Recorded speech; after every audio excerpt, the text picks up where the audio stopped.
The topic of this afternoon's hearing is a massive and increasing tide of asylum seekers, economic migrants, stateless persons, and displaced people who have been and continue to enter Europe, as we have all seen in the videos and news reports.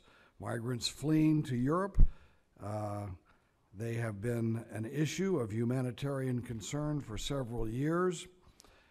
But a wave of immigration erupted into a tsunami this summer when the German government announced it would ignore the Dublin rules and accept all Syrian refugees that made it to the German border. That announcement opened the gates for a flow of people to move from North Africa, the Middle East, and even Asia to transit through Greece, Turkey, the Balkans, and northward into Europe. With some notable exceptions, countries have simply facilitated the movement of migrants through their territory as quickly as possible, sometimes working to register the asylum seekers and sometimes not.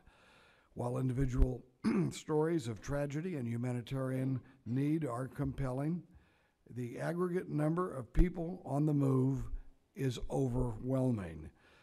Earlier this week, the United Nations announced that 218,000 migrants crossed the Mediterranean Sea to Europe just last month. That is more than were recorded in all of 2014. It is expected that around 1 million asylum seekers of all origins will reach Germany in this year alone. Germany and the EU are deeply divided about how to stem the flow of migrants and what to do with those who have already entered.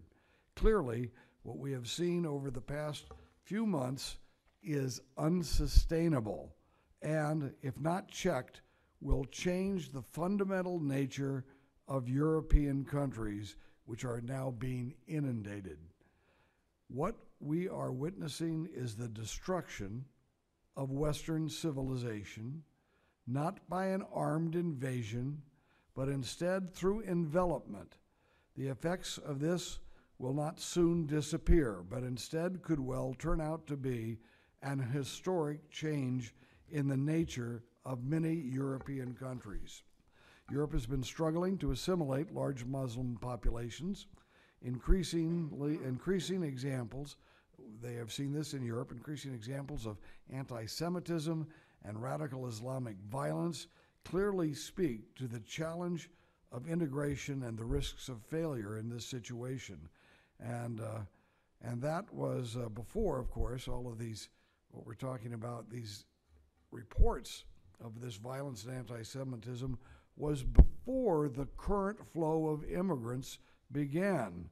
Chancellor Merkel is full of confidence that Germany can educate, train, and turn refugees into productive and contributing members of society. But that is a tall task by any measure. Even the most optimistic scenarios say that Europe will have to redirect billions and billions of dollars from supporting their own citizens to accommodating the needs of these refugees.